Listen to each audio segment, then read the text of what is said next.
For a long time, fitness felt like something I was failing at. And I think a lot of high performers like me have felt shame in this area. We can build businesses, manage teams, raise families, and solve problems all day long. But staying consistent with exercise, impossible. If you're struggling with your fitness routine or you don't have one, maybe you feel like you're lacking motivation or discipline.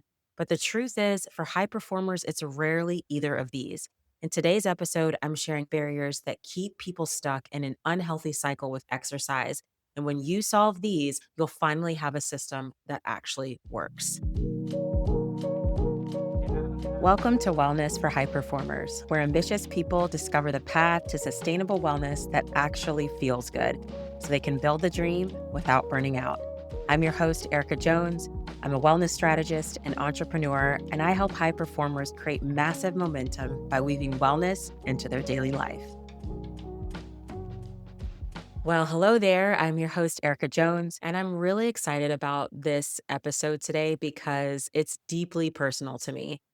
I have mentioned that I've been working on a book for high performers about how to live the wellness lifestyle and do it consistently in the midst of a very busy schedule, growing a business, raising a family, and just juggling the pressures of life. And in the process of writing this book, I've been revisiting my personal struggles with health and how I overcame them. And I recently finished the manuscript for this chapter on fitness. I want to share some of the big ideas here with you today because I do think it's going to help you a lot, especially if you're someone who's felt like you have an on again, off again relationship with exercise. Now, I've been living a wellness lifestyle for nearly 17 years now. My husband and I met back in 2009. He introduced me to holistic living. And since then, we have launched many businesses together. And now we teach doctors how to grow and scale their practices. And in the beginning, when it was just me and my husband, and we had no kids and one business, which is a very simple business at the time, we were doing one on one health consulting and coaching. It was easy. Fitness was easy back then. We would work out together. We had a really good rhythm. But then when I got pregnant with our first baby, about 3.5 years into marriage, I struggled to find a pace with exercise that actually felt good to me. And it wasn't because I was lazy or because I was unmotivated. I had every intention of making fitness a priority. And actually, in the early years, when I was going hard with my fitness routine, I could see that laziness, lack of motivation was not it. But the issue was consistency. I would exercise religiously for a few weeks, but then eventually I'd fall off. And if that were the whole of it, it would be bad enough, but it wasn't. Inside, I was also battling this sense of guilt and shame because we teach people wellness, and I know the importance of regular physical activity. But at the time, I had not figured out how to make room for it consistently while juggling dinner and diapers and business. And so, because of this, I just felt like a total imposter. And maybe you can relate to this in some way. Maybe you bought the discounted January gym membership and you do that year after year only to disappear in the early weeks of February. Or maybe you invested in a treadmill or a stationary bike to try to make home fitness easier, but now it's collecting dust or acting as a clothes hanger and you can't remember the last time that you used it. Well, whatever your reasons for your fitness plans having stalled, your issue most likely is not discipline or motivation. It's most likely that you just have not found the right strategy, a strategy that aligns with what your needs are, with your schedule, and with your daily rhythm. So, before I get into talking about the barriers to overcome when we want to talk about structuring a fitness routine that actually works and feels great, I do want to underscore the importance of why exercise matters now more than ever, because this can be one of those things that gets put on a shelf. There's so much focus on nutrition, what we're eating. This is very important. But sometimes fitness and physical activity gets put on the back burner, and we don't want to do that. I have this theory that we all have what's called a wellness window of opportunity. And this window of opportunity is kind of like the optimal period of time when making changes to your lifestyle and investing in your health is just more effective and produces compound results.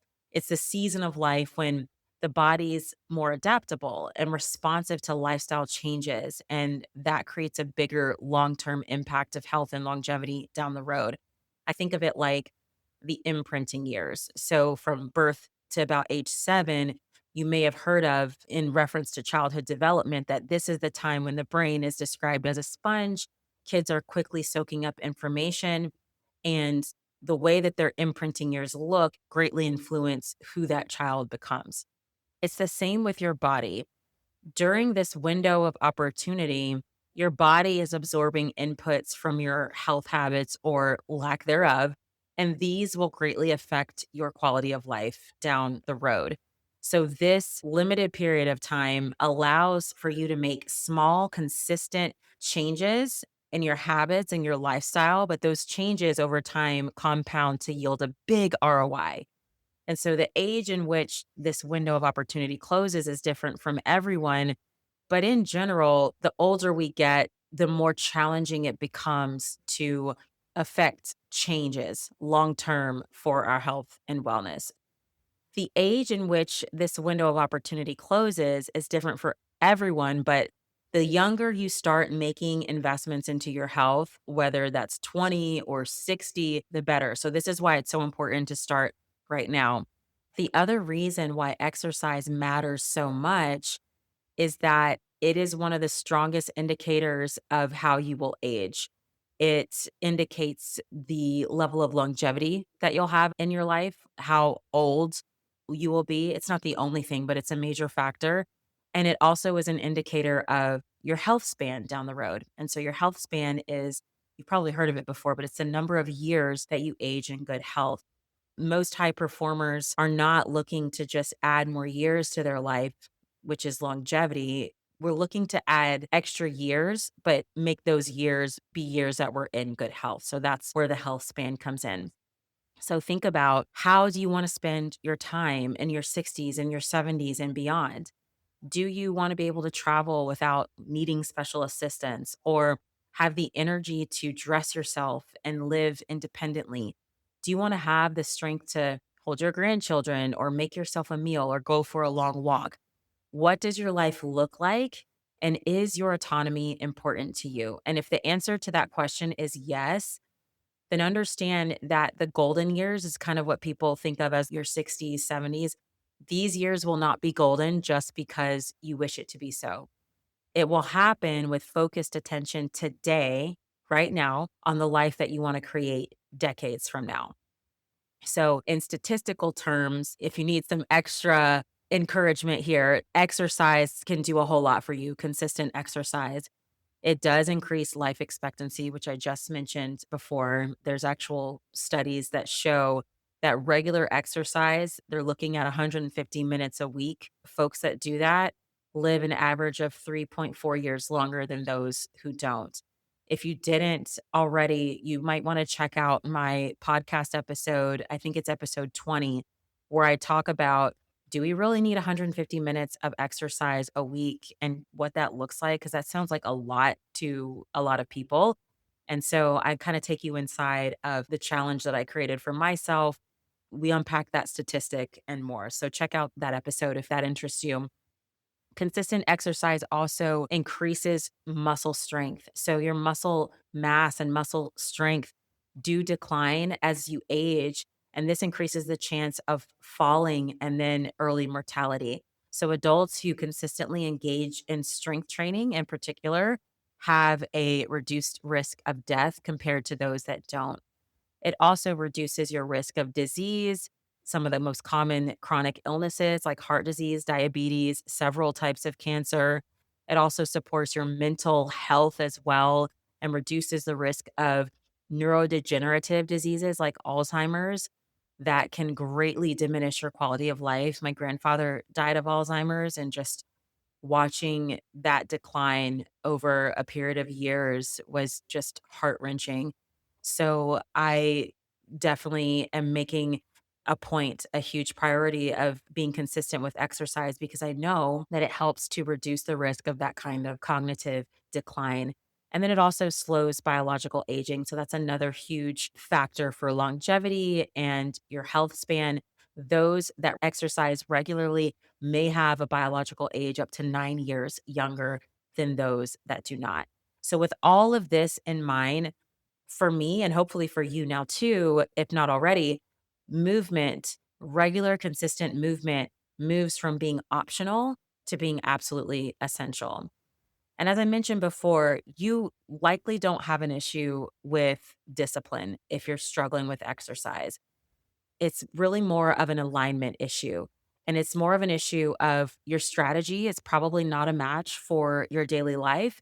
And when that happens, fitness is always going to feel hard. It's always going to feel impossible. But when you truly think about and uncover your needs and remove any of those barriers to movement, that's when exercise becomes frictionless. And so here's a few areas that you want to focus on. These are the barriers to physical movement that we're going to get into. So, the first one is logistical friction. This is by far one of the biggest barriers for most people. If you have tried multiple approaches and nothing has worked, you might have logistical friction. So, this barrier makes fitness a huge source of stress and frustration.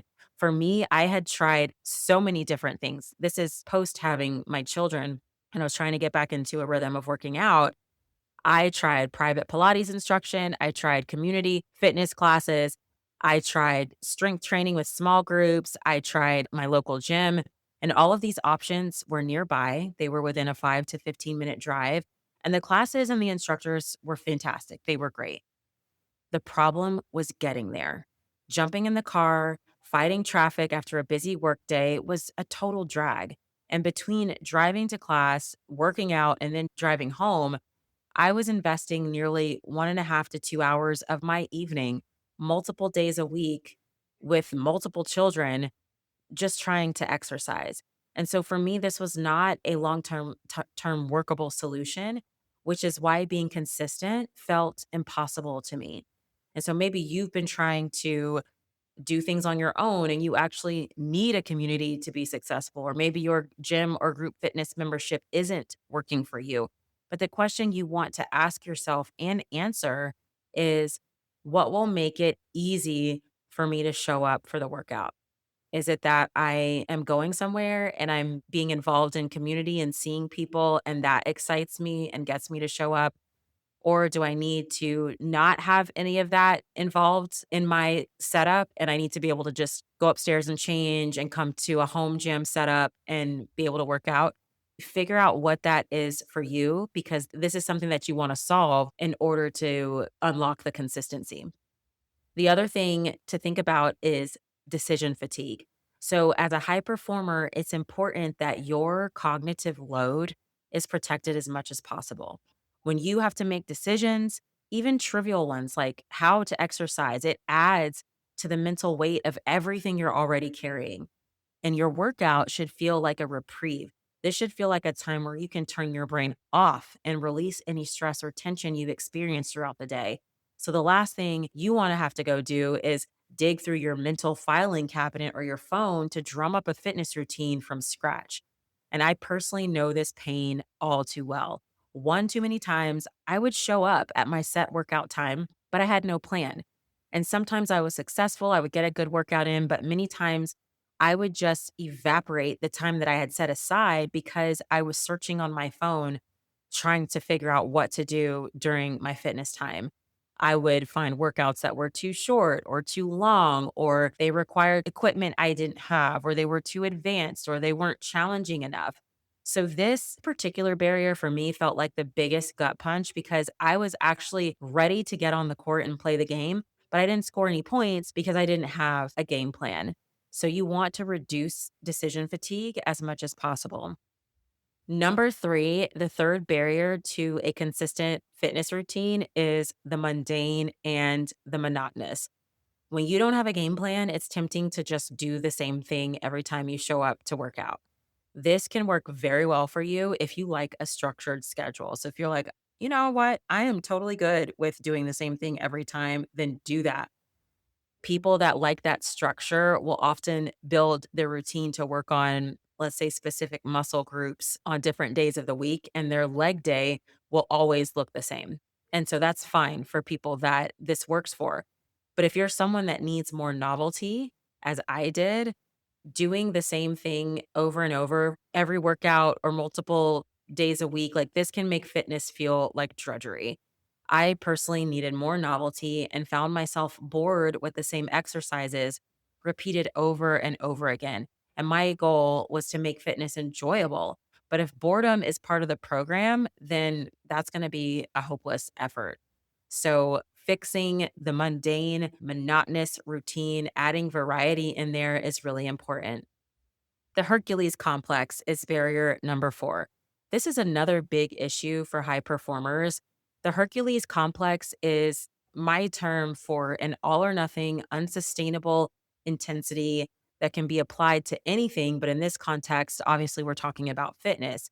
So you may be struggling with being consistent, but sometimes it's because your workouts are too strenuous. You could be working out for too long. One of the lies I believed was like I had to invest an hour, 45 minutes to an hour for it to count.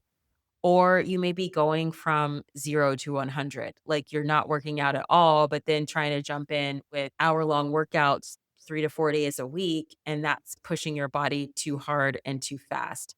And it may feel great when you're on the floor because I remember that feeling when I would be really pushing hard, I'm sweating a lot. That intensity can feel like a big win. But if you're not recovering well or that level of commitment is unsustainable for where you're at, it will ultimately backfire. I, like I said, was of the mindset that every workout required an hour of training, buckets of sweat, and like a near death experience in order for me to check the box that I worked out. And thankfully, this is not the case. In fact, when you're trying to establish a new habit, especially around fitness and exercise, less is often more.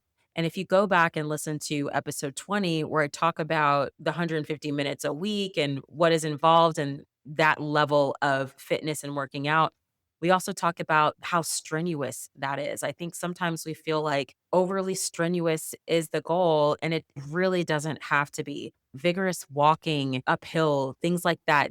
First of all, strenuous differs from person to person, but it doesn't always have to be like, oh man, I feel like I need to be wheeled out on a stretcher in order for my workout to count. And then the last barrier is the negative mindset. This is not talked about as much, but it does need to be addressed. What do you tell yourself about fitness? What do you tell yourself about working out? Do you tell yourself that you don't have the time, that you just hate exercise, you're not a person that works out, that it won't make a difference anyway? These are all negative thought patterns that are often deeply ingrained. And I had to deal with these too. What we tell ourselves about fitness will shape our reality. And I know this from experience. The issues that I was dealing with around the logistics, the decision fatigue, the monotony and boredom, and then overtraining, those developed into a negative mindset for me around fitness. I repeatedly told myself, I hate working out, even though I was fully aware of the benefits. It was just something that I had convinced myself was an energy sapping grind that I would have to accept. And this negative mindset created a sense of inertia because, like, who wants to show up for a workout? Who wants to show up for fitness when they feel like it's just going to sap their energy? What difference will it make anyway? You don't want to show up. And so I didn't want to work on creating a plan because I saw it as a chore. So, what you're telling yourself about exercise is important. And so that's the question I want to leave you with for this barrier is what are you telling yourself about exercise that is hindering your progress? So these barriers to movement, when they're all kind of working in tandem, they create this perfect storm. And when you're missing workouts day after day and week after week, it's easy to label yourself a failure. That's what I did. I called myself a failure. But when I took a step back and I actually thought about it, the answers were clear. I was not a failure. I wasn't undisciplined. I wasn't lacking motivation. I just had not figured out how to align exercise with my life in a way that felt seamless. And I bet the same is true for you as well.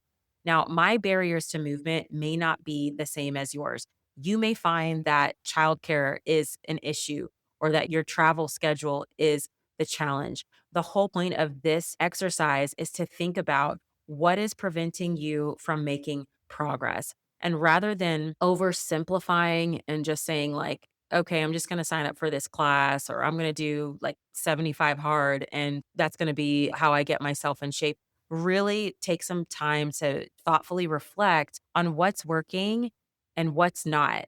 And maybe it's just like nothing's working, everything's not working. Well, why is it not working? That's the first step to creating lasting change. So, to recap what these barriers are, the first one is the logistical friction. The second is decision fatigue. The third is the mundane and monotonous. The fourth is the Hercules complex. And the fifth is the negative mindset. And so once you overcome these, your path to working out and sustainable fitness is going to feel like a breeze. Thanks for tuning in today. I hope this episode gave you a fresh perspective or a practical insight that you'll bring into your daily life. I want you to remember that you can build the dream and protect your well being at the same time. If you want more support, head to elevays.com. That's ELEV as in victory, AYS.com. And join me inside the Elite Edge. That's my weekly inspiration email for high performers like you who want to thrive while they achieve. Until next time, make time for what matters, make time for your workout, and keep showing up as the high performer you're created to be.